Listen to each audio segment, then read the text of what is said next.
Tu as peut-être déjà vécu cette situation où une relation que tu chérissais s'est effondrée, non pas à cause d'un événement extérieur dramatique, mais à cause de quelque chose de plus insidieux qui te ronge de l'intérieur, ton manque de confiance en toi. Imagine-toi en train de te réveiller un matin, réalisant que tes doutes constants, tes craintes irrationnelles de ne pas être suffisant, ont fini par pousser l'autre à s'éloigner. C'est comme si tes peurs avaient pris le contrôle, transformant une histoire d'amour prometteuse en un champ de ruines émotionnelles. Mais rassure-toi, tu n'es pas seul dans cette épreuve, et il existe des façons de renverser cette tendance destructrice. Dans les lignes qui suivent, nous allons explorer ensemble comment ce manque de confiance peut mener à une rupture, pourquoi il est si tenace, et surtout, comment tu peux le transformer en une force positive pour tes relations futures. Nous plongerons dans les mécanismes psychologiques qui sous-tendent ces dynamiques, avec des exemples concrets et des analyses pour t'aider à mieux comprendre et à agir. Commençons par décortiquer ce qui se passe quand le manque de confiance s'infiltre dans une relation. Tu sais, ce sentiment lancinant qui te fait douter de ta valeur en tant que partenaire. Peut-être que tu te compares constamment aux autres, en te disant que tu n'es pas assez attractif, pas assez intéressant, ou pas assez accompli pour mériter l'amour de l'autre. Cette insécurité se manifeste souvent par des comportements qui, au lieu de rapprocher, créent de la distance. Par exemple, tu pourrais multiplier les gestes pour prouver ton attachement, des messages incessants pour vérifier où est l'autre, des cadeaux exagérés pour compenser ce que tu perçois comme tes faiblesses, ou même des sacrifices personnels où tu mets tes propres besoins de côté pour prioriser ceux de ton partenaire. Au début, cela peut sembler touchant, mais avec le temps, cela devient étouffant. L'autre se sent idolâtré, placé sur un socle instable, et finit par ressentir une pression qui l'incite à fuir. C'est un cercle vicieux. Ton peur de perdre l'autre te pousse à t'accrocher plus fort, ce qui précisément accélère la perte. Pour mieux illustrer cela, pense à une anecdote courante. Suppose que tu es en couple avec quelqu'un qui te plaît énormément. Chaque fois qu'il sort avec des amis, ton esprit s'emballe. Et s'il rencontrait quelqu'un de mieux? Au lieu de profiter de ton temps libre pour te ressourcer, tu passes la soirée à ruminer, à envoyer des textos subtils pour te rassurer. Quand il rentre, tu ne peux t'empêcher de poser des questions inquisitrices, ce qui transforme une soirée innocente en dispute. À force, ces épisodes accumulés érodent la confiance mutuelle. L'autre commence à se sentir surveillé, jugé, et se demande si cette relation vaut la peine de tant d'anxiété. Analytiquement, ce comportement découle d'une distorsion cognitive appelée catastrophisation, où ton cerveau amplifie les risques mineurs en scénarios apocalyptiques. Les psychologues expliquent que cela active le système limbique, responsable des émotions primitives comme la peur, qui surcharge le cortex préfrontal, la partie rationnelle de ton cerveau. Résultat, tes décisions deviennent impulsives, guidées par l'émotion plutôt que par la logique, menant inexorablement à des conflits répétés. Maintenant, approfondissons la notion de dépendance affective, qui est souvent le compagnon fidèle du manque de confiance. C'est cette impression que ton bonheur dépend entièrement de l'autre, comme si sans lui, ton existence perdait tout son sens. Tu te retrouves à anticiper ses besoins avant même qu'il les exprime, à ajuster ton emploi du temps pour coller au sien, ou à ignorer tes propres passions pour te fondre dans les siennes. Mais pourquoi cela mène-t-il à la rupture? Parce que cela crée un déséquilibre fondamental. Une relation saine repose sur deux individus autonomes qui choisissent de partager leur vie, pas sur une fusion où l'un absorbe l'autre. Quand tu deviens dépendant, tu perds ton identité propre, ce qui rend la relation précaire. Si l'autre s'éloigne, même temporairement, c'est la panique, crise de jalousie, accusations infondées ou tentatives désespérées de reconnexion. Prenons un exemple détaillé. Imagine que ton partenaire annule un rendez-vous pour cause de fatigue. Au lieu d'accepter cela calmement, ton manque de confiance te fait interpréter cela comme un signe de désintérêt. Tu insistes pour qu'il vienne quand même, ou pire, tu le bombardes de reproches. Cela l'épuise, et au fil des mois, il commence à associer la relation à du stress plutôt qu'à du plaisir. D'un point de vue analytique, cette dépendance est souvent ancrée dans des expériences passées, comme des abandons précoces ou des relations antérieures toxiques qui conditionnent ton cerveau à craindre la répétition du trauma. Les neurosciences montrent que ces patterns activent des circuits neuronaux renforcés par la répétition, rendant difficile de briser le cycle sans intervention consciente.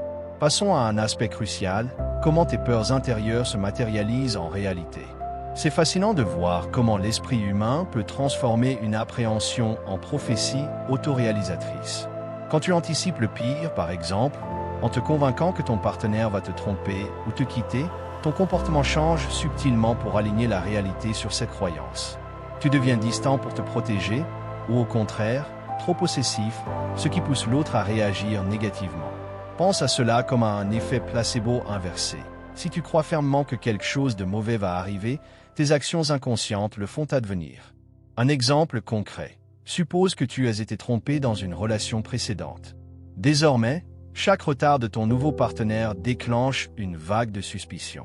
Tu fouilles discrètement son téléphone, poses des questions pièges et crées une atmosphère de méfiance.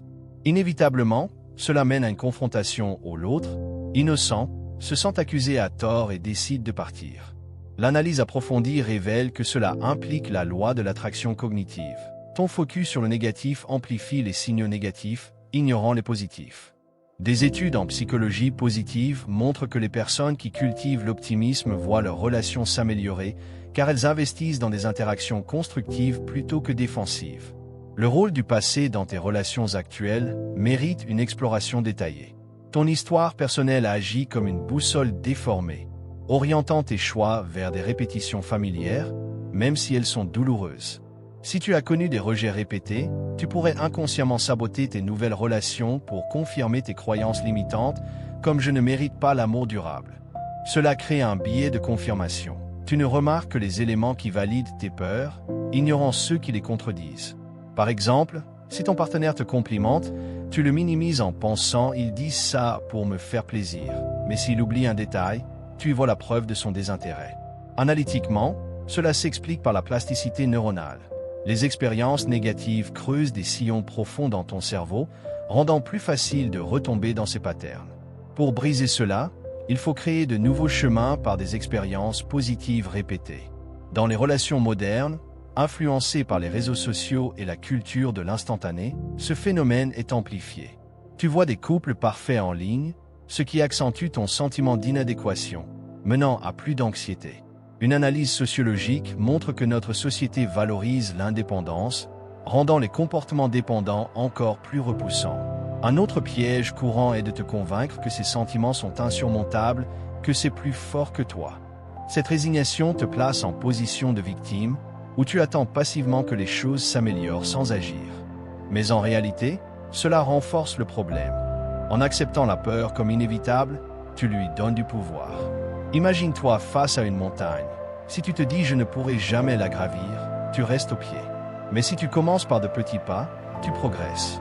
Dans une relation, cela se traduit par des conflits évitables. Au lieu de communiquer calmement, tu exploses sous la pression de tes doutes accumulés. L'analyse psychologique ici pointe vers l'impuissance apprise, un concept où des échecs répétés t'amènent à croire en ton incapacité. Pour contrer cela, il faut adopter une mindset de croissance où tu vois les défis comme des opportunités d'apprentissage. Venons-en aux solutions, car comprendre les problèmes est essentiel, mais agir est transformateur. L'idée clé est de combattre le négatif non pas en le fixant du regard, mais en te tournant vers le positif. Au lieu de te focaliser sur ton manque de confiance, concentre-toi sur l'injection de joie et de vitalité dans ta relation. Pense au fun. Organise des activités ludiques qui vous font rire ensemble, comme une soirée jeux improvisés ou une balade surprise. Cela ravive la complicité sans effort conscient sur tes insécurités. Le positif suit. Cultive la gratitude en notant quotidiennement ce que tu apprécies chez l'autre et chez toi, transformant ton regard sur la relation. La nouveauté est cruciale dans notre société où la routine tue l'étincelle. Propose des expériences inédites, comme essayer un nouveau hobby à deux, pour recréer l'excitation des débuts. Enfin, l'excitation peut venir de petites surprises sensuelles ou intellectuelles, ravivant le désir. Développons ces éléments avec des exemples. Pour le fun, imagine que tu prépares un pique-nique thématique basé sur vos souvenirs communs. Cela non seulement distrait de tes peurs, mais renforce les liens positifs. Analytiquement, cela libère des endorphines, hormones du bonheur, qui contrebalancent l'anxiété. Pour le positif, pratique des affirmations quotidiennes. Je suis capable d'apporter de la joie, ce qui reprogramme ton subconscient. La nouveauté pourrait être un voyage court dans un lieu inconnu. Des recherches montrent que les expériences partagées renforcent les attachements émotionnels. L'excitation, quant à elle, passe par le flirt renouvelé. Un message coquin inattendu peut relancer la passion. En appliquant cela, Tu verras ta confiance grandir naturellement, car le succès engendre le succès. Dans les relations contemporaines, comprendre la dynamique sociétale est vital. Notre époque met l'accent sur l'autonomie et l'égalité, où les partenaires attendent mutuellement du respect et de l'espace. Ton manque de confiance peut être perçu comme un manque de respect envers toi-même, ce qui déteint sur l'autre. Pour changer cela, adopte une communication ouverte mais non intrusive. Exprime tes sentiments sans accusation, comme je me sens inquiet quand, au lieu de tu me fais douter. Cela favorise l'empathie plutôt que la défense. Un conseil final, évite de ruminer ou d'en discuter obsessivement. Parler de tes peurs peut soulager momentanément, mais cela les ancre plus profondément. Rediriger ton énergie vers des actions constructives.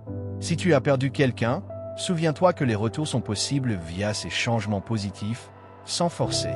Tu mérites une relation épanouie, et en appliquant ces principes, tu peux y parvenir. En résumé, ton manque de confiance n'est pas une fatalité. En comprenant ses racines et en agissant vers le positif, tu transformes tes relations. Prends le temps d'intégrer ces idées et observe les changements.